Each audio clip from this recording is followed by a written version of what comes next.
कभी कभी लगता है कि इस देश में मजदूर सिर्फ मजदूर नहीं होता, वह भारत की हर समस्या का अदृश्य समाधान भी होता है और गलती का सबसे आसान बहाना भी। हमारी अर्थव्यवस्था मजदूर पर खड़ी है, लेकिन हमारा समाज मजदूर को अपने सामने खड़ा देखना पसंद भी नहीं करता। आज लेबर लॉ रिफॉर्म 2025 आ चुका है। सरकार कह रही है देश बदल रहा है, पर मजदूर पूछ रहा है क्या मेरे बिना बदलेगा? और देश पूछ रहा है सुधार हो रहा है या सिर्फ बदलाव का नाटक है?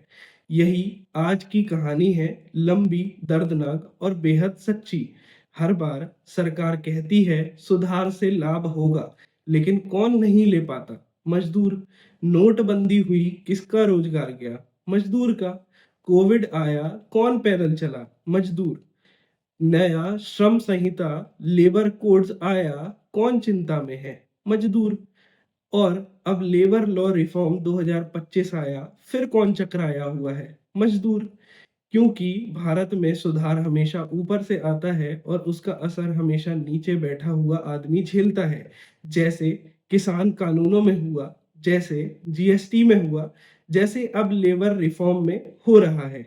विश्व श्रम संगठन आईएलओ का कहना है 8 घंटे से ज्यादा काम शारीरिक नुकसान पहुंचाता है, लेकिन भारत में कहा जा रहा है 12 घंटे काफी हैं, बस कागज पूरा कर लो। एक रिपोर्ट बताती है कि कर्नाटक, राजस्थान, गुजरात, असम, कम से कम 5 राज्यों ने 12 घंटे शिफ्ट पर प्रयोग किया। पर सवाल यह है कि कानून मजदूर की ताकत देखकर बनता है या मालिक की जरूरत देखकर? और मजदूर, उसकी जरूरत कभी खत्म नहीं होती। वह पेट से मजबूर है, कानून से नहीं। आज 1 करोड़ से ज्यादा गीग वर्कर्स हैं, delivery boy, cab driver, app worker, warehouse कर्मचारी इत्यादि। एक जोमेटो राइडर की अगर मौत होती है तो कंपनी ट्वीट करती है वी आर डीपली सॉरी, और काम चल जाता है। एक रिपोर्ट में आता है कि 2024-25 में देश भर में 750 से ज्यादा डिलीवरी वर्कर्स की सड़क हादसे में मौत हुई, लेकिन कोई बीमा नहीं, कोई पीएफ नहीं, कोई सुरक्षा नहीं। लेबर रिफॉर्म 2025 कहता है कि गिग वर्कर्स को भी कुछ सुरक्षा दी जाएगी, पर कुछ का मतलब क्या है? एक ऐप नोटिफिकेशन, 10 लाख का बीमा या एल्गोरिदम द्वारा मॉनिटर्ड जिंदगी? गिग वर्कर आधुनिक भारत का नया मजदूर है, जिसे सब इस्तेमाल करते हैं पर कोई अपनाता नहीं। सरकार कह रही है पूरा देश एक समान न्यूनतम वेतन अपनाएगा। सुनने में सुंदर, व्यवहार में ध्वस्त। दिल्ली में लग्जरी के लिए कम से कम 18,000 की जरूरत है, वहीं बिहार में 9,000 में भी वही लग्जरी आ जाती है। तो सवाल यह है कि समानता का मतलब क्या है? सबको ऊपर उठाना या सबको नीचे गिराकर एक समान करना? एक रिपोर्ट में आता है कि 2024 में ईपीएफओ ने बताया कि 63% कर्मचारी 21,000 से कम मजदूरी पर काम कर रहे हैं। जब 63% को आज तक वेतन नहीं मिला, तो 2025 में वेतन समान कैसे होगा? नया लेबर रिफॉर्म कहता है कि हायरिंग फायरिंग आसान होगी, उद्योग बढ़ेगा। इंडस्ट्री बढ़ना चाहिए क्योंकि देश को जॉब्स चाहिए, लेकिन 2023-24 में देश की 400 से अधिक कंपनियों ने मास ले ऑफ्स किए। लाखों लोग बेरोजगार हुए, कानून नहीं आया उन्हें बचाने। अगर कानून उद्योग को ताकत देगा पर मजदूर को नहीं, तो ये सुधार नहीं, समर्पण कहलाएगा। मजदूर का सबसे बड़ा डर कानून नहीं है, मजदूर का सबसे बड़ा डर है बेरोजगारी।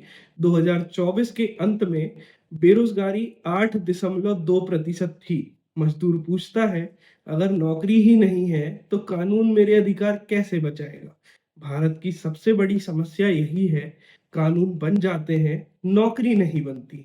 2020 में जब लॉकडाउन लगा, हमारे स्क्रीन पर गरीब भारत नहीं आया, हमारे स्क्रीन पर भारत का सच्चा चेहरा आया।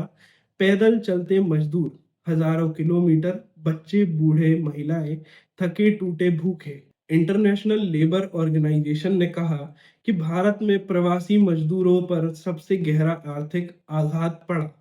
अब 2025 का लेबर रिफॉर्म कह रहा है सुधार आ रहा है। मजदूर पूछ रहा है क्या सुधार उस सड़क पर आएगा जिस पर मैं चला था? हर सरकार ग्रोथ का वादा करती है, जीडीपी, एक्सपोर्ट, एफडीआई सबकी चर्चा होती है, पर किसी प्रेस कॉन्फ्रेंस में मजदूर की हालत को स्लाइड में नहीं दिखाया गया। काम वही कर रहा है, देश वही उठा रहा है, लेकिन हक वह अभी भी कागज पर है।